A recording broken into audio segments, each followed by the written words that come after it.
আসসালামু আলাইকুম everyone, welcome to another new class. Rafi English learning পয়েন্টের পক্ষ থেকে সবাইকে স্বাগত। আজকে আমার আলোচনার বিষয় হচ্ছে সাফিক্স অ্যান্ড প্রিফিক্স। নবম এবং দশম শ্রেণীর জন্য সাফিক্স এবং প্রিফিক্স অত্যন্ত গুরুত্বপূর্ণ একটি টপিক। আজকে সাফিক্স এবং প্রিফিক্স নিয়ে এমনভাবে আলোচনা করব, আমার আলোচনা যদি তোমরা মনোযোগ সহকারে শোনো তাহলে সাফিক্স এবং প্রিফিক্সে তোমাদের আর কোনো সমস্যা থাকবে না। তোমরা অনায়াসে এখান থেকে পরিপূর্ণ নাম্বার তোমরা আদৌ করতে পারবে। তো চলো বেশি কথা না বলে আমরা মূল আলোচনা শুরু করি। তাহলে আগে আমরা জেনে নেই প্রিফিক্স কি। রুট কোয়াডের শুরুতে যে বর্ণ বা বর্ণ সমষ্টি যোগ করে যে নতুন পদ গঠন করা হয় এই প্রিফিক্স বলে। যেমন রুট ওয়ার্ড বা বেস ওয়ার্ড হচ্ছে জয়। এই জয়ের সাথে একটি প্রিফিক্স ইন যোগ করে নতুন একটি ওয়ার্ড গঠন করা হয়েছে ইনজ। আবার ভ্যালিকের শুরুতে একটি প্রিফিক্স ইন যোগ করে নতুন একটি ইনভ্যালিক। আশা করি তোমরা প্রিফিক্স বুঝতে পেরেছ। সাফিক্স রুট ওয়ার্ড বা বেস ওয়ার্ডের শেষে যে বর্ণ বা বর্ণ সমষ্টি যোগ করে যে নতুন ওয়ার্ড গঠন করা হয় তাকে সাফিক্স বল। যেমন বেস ওয়ার্ড কেয়ার অথবা রুট ওয়ার্ড প্রত্যেক কেয়ারের শেষে একটি কুল যোগ করে একটি নতুন ওয়ার্ড গঠন করা হয়েছে কেয়ার। আবার দেখো একই শব্দ কেয়ার হচ্ছে একটি বেস ওয়ার্ড বা রুট ওয়ার্ড, এর সাথে আরেকটি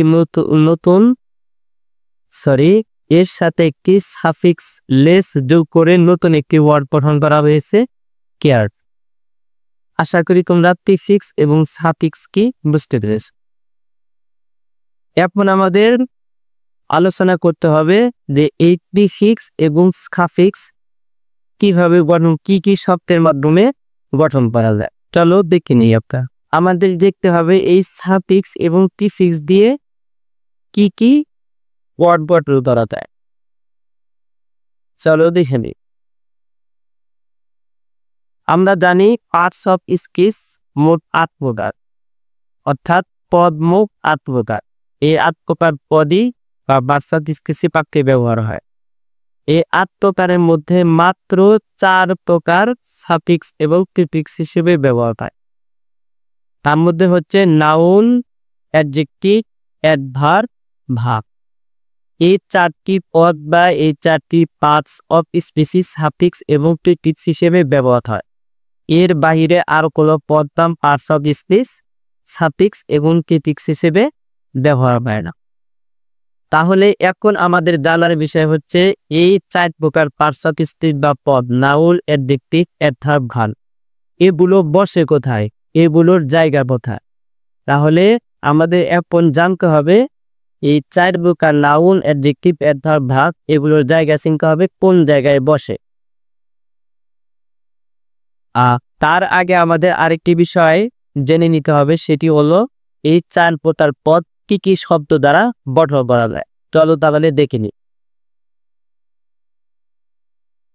Therefore, নাউন গঠন করা যায় অর্থাৎ শব্দের শেষে আর, ইআর, ডাবল বি, সিই, কম, টিএইচ, মেন, নেস, শোন, ইসম, এলস, হুড, দোম, শি, আইএনজি, সিওয়াইন, ইওয়াই, IST, ism, ISM, ADE, DY এই শব্দগুলো রুট ওয়ার্ডের শেষে যোগ করে নাউন গঠন করা যায়। আশা করি বুঝতে পেরেছ। এর একটি শব্দের শেষে রুট ওয়ার্ডের শেষে এবং, ইবন, অন, হুন, আইএএন, আইসিই, লেস, আউস, ওইএস, ওয়ার্ড এই শব্দগুলো রুট ওয়ার্ডের শেষে যোগ করে অ্যাডজেক্টিভ গঠন করা যায়। তাহলে যদি আমাদের অ্যাডজেক্টিভ গঠন করতে হয় কোন শব্দে, তাহলে এই শব্দগুলো আমরা যোগ করে শব্দের শেষে যোগ করে অ্যাডজেক্টিভ গঠন করতে হবে। ভার্ব, শব্দের শেষে IS E A F Y এই শব্দগুলো যোগ করে আমরা ভার্ব গঠন বলতে দেওয়া।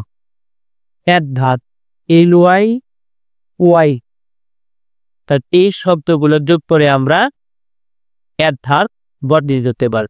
তবে বেশিরভাগ ক্ষেত্রে এল ওয়াই যোগ বেশিরভাগ। তাহলে আমরা কি কি শব্দ যোগ করে, কি কি লেটার যোগ করে আমরা নাউন, অ্যাডজেক্টিভ, ভার্ব, অ্যাডভার্ব গঠন করতে পারবো সেই বিষয়টা আমাদের জানা হয়। তবে একটা বিষয় হচ্ছে এই শব্দগুলো আমাদের অবশ্যই মুখস্থ থাকতে হবে। মুখস্থ থাকলে তাহলে আমরা নাউন, অ্যাডজেক্টিভ, ভার্ব, অ্যাডভার্ব সুন্দরভাবে গঠন করতে পারব। এখন আমাদের জানার বিষয় হলো এই নাউন, অ্যাডজেক্টিভ, ভার্ব, অ্যাডভার্ব বলবে কোথায়, এদের জায়গা কোথায়। তাহলে এই জায়গাগুলো আগে আমরা চিনে নিই। চলো,